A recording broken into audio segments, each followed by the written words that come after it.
যেমন আগের মতোই চাষ করতাম সেরকমই চাষ করছি। জলের সুবিধা হয়ে গেছে, প্রত্যেক 10 বিঘে 15 বিঘে জমি অন্তর মিনি করে দিয়েছে এক একটা। এমনি চাষির জলের পক্ষে সুবিধা হয়ে গেছে। এবং আমাদের ওই নিচের দিকটা যেটা হয়তো জমি দিয়ে বললো ওই দিকটা একটু উঁচু হয়ে গেছে, আমাদের এইটারে ওইখানটার একটু সমস্যা মিটে গেলে আমাদের মাঠ আগের মতোই পরিস্থিতিতে ফিরে আসবে। মানে যতটা জমি ফেরত পেয়েছে কতটা, মানে প্রায় 80%-এর ওপর কি চাষাবাদ?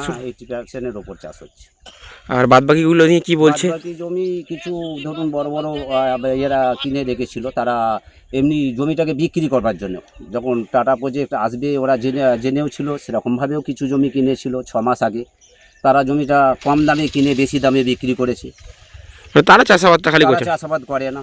এবং কতগুলো কারখানা ছিল, একটা কমডম কারখানা ছিল, সেসবগুলো তারা একটা ছাগলের ভেড়ি ছিল, প্রাক্তন যে বিধায়ক ছিল তারই ছেলে কিনে রেখেছিল ওখানে, তারা সেগুলো বিক্রি করবে বলেই দিয়েছিল। সেটা তারা তো মানে এখন করে না। আগে যে চাষিরা, আপনারা যে চাষিরা ধরুন যে জমি যেভাবে ফেরত দিয়েছিলেন, প্রায় মুখ্যমন্ত্রী ফেরত দেওয়ার পরে আবার সেই পরিস্থিতি কি সেই পরিস্থিতি ফিরে এসেছে। এই মাঠে তো আমি চাষ করি, এখানে আলুতে জল ধরাচ্ছি, ওষুধ দিচ্ছি, তারা ভিতরে আসেনি। ওই রোড থেকে দাঁড়িয়েই বলে দিচ্ছি। মুখ্যমন্ত্রী দুদিন আগেই আপনার সিঙ্গুরে সভা করে বলে গেছে এখানে যেরকম চাষও হয় চাষও হবে, শিল্পের শিল্পও হবে, সেটা নিয়ে কতটা? আমাদের নেতৃত্ব সে আগেও বলেছিল যে আমি শিল্প বিরোধী নয়, 600 একর নিয়ে কারখানা হোক, 400 একর জমি অনিচ্ছুক কৃষকের ফেরত দিক। বিরোধীরা বলেছিল যে 400 একর জমি নেই, কিন্তু বিরোধীরা সেটাও মিলিয়ে দেখাতে পারেনি যে 400 একর জমি নেই, যতটা আছে ততটাই তারা ফেরত দিতে পারেনি। 80% আমাদের চাষাবাদ হচ্ছে। আর যেগুলো দুর্গাপুর রোড NH2 দিয়ে যাবেন পাশ দিয়ে, যেগুলো রাস্তার সামনে রোডের গায়ে যে জমিগুলো পড়ে আছে সেগুলো হচ্ছে বড় বড় কোম্পানির, লাবণ্যা যে কোম্পানি আছে সেই মালিকের পাবেন, আমাদের পাম্পের মালিকের পাবেন, ভারত পাম্পের। তো প্রতিটা কোম্পানির জন্য তারা কিনে রেখে দিয়েছে।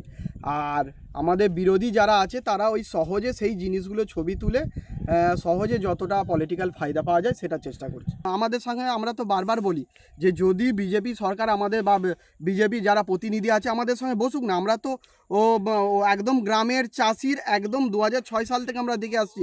আমরা কিন্তু আমাদের তখনকার আন্দোলনেরও ছিল যে 400 একর ফেরত দেওয়া হোক, 600 একরের মধ্যে কারখানা। আমাদের কথাই হয়েছিল যে কৃষি আমাদের আর শিল্প আমাদের ভবিষ্যৎ, সেইটাই আন্দোলন আমার ছিল। কিন্তু এখনকার বর্তমান যুগে যে প্রধানমন্ত্রী বলুন আর বিজেপি যে শক্তি যারা দল আছে তারা সহজে পলিটিক্যাল যে ফায়দা করার জন্য সেটাই করতে আসছে। তারা ভোট আসছে, ভোট পাখির মতন উড়ে উড়ে আসছে। আগামী দিনেও বলা যায় যে মানে সিঙ্গুর যেরকম তৃণমূলের সঙ্গে ছিল, মুখ্যমন্ত্রীর সঙ্গে ছিল, আগামী দিনেও আছেন 100 বার। এরপর আর কোনো কথা হতে পারে না।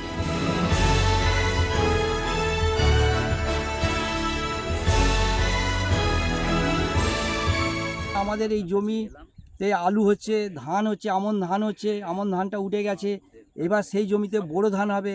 প্রচুর জমি আলু চাষ হয়েছে, সর্ষে হয়েছে, এইসব চাষ আমরা চাষাবাদ করেই আমাদের চলে যাচ্ছে। আগে সিঙ্গুর যেমন বলছে না যেত যে এক কথায় যে চাষ, সেই দিনটা কি আবার ফিরে এসছে? মোটামুটি চাষ এখন চলছে, মোটামুটি চাষ ভালোই এসে গেছে। ওই 20%টা যদি আমাদের পরিষ্কার হয়ে যায়, গোপালনগর মাঠ পুরোটাই পরিষ্কার হয়ে যাবে। এবং চাষাবাদ আপনি দেখতে পাচ্ছেন, মাঠে এসছেন দেখতে পাচ্ছেন সবুজে সবুজ। আর যেখানটা ফাঁকা আছে সেখানটা আমাদের বোরো ধান হবে, বীজ ফেলা হয়ে গেছে, পরিষ্কার চলছে, জমি পরিষ্কার চলছে। আমাদের মাথার উপর দিদি আছে, অভিষেক আছে, তারপরে আমাদের মন্ত্রী বেচারাম মান্না আছে। এদের আমরা ভরসা করি, এদের আমরা সম্মান করি। বিরোধীরা প্রায়ই বলে যে সিঙ্গুরে নাকি কৃষিও নেই, শিল্পও নেই, মুখ্যমন্ত্রী নাকি মানে ঠিকঠাক বলছেন না। কি বলবেন আপনারা চাষি হয়ে? কৃষি নেই, শিল্প নেই নয়, শিল্প এখানে আমরাও চেয়েছিলাম শিল্প হোক, কিন্তু আমাদের 3 ফসলি জমিটা বাদ দিয়ে লো ল্যান্ডগুলো শিল্প করুক না। আমরা এখনও শিল্প বিরোধী নয়, লো ল্যান্ডগুলো শিল্প করুক, অসুবিধা তো কিছু নেই। এই 3 ফসলি জমি আমাদের এইখান থেকে এটা তো চলে যাচ্ছে আমাদের। সেই জন্যে আমাদের বক্তব্য ছিল যে আপনারা শিল্প করুন, লো ল্যান্ডগুলো শিল্প করুন, 3 ফসলি জমিটা আমাদের দিন।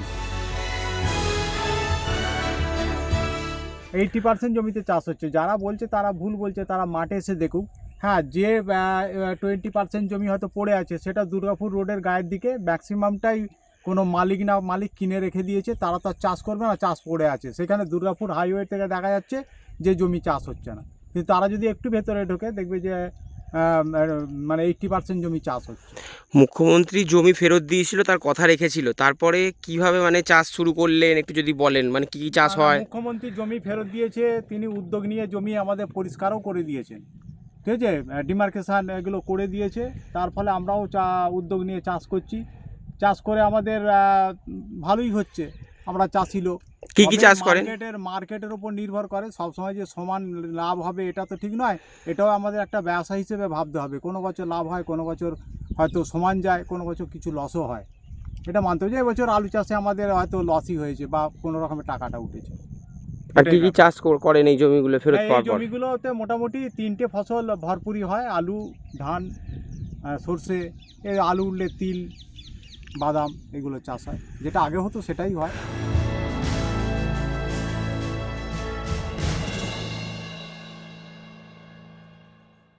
ফলো করুন সংবাদ প্রতিদিন ডিজিটাল।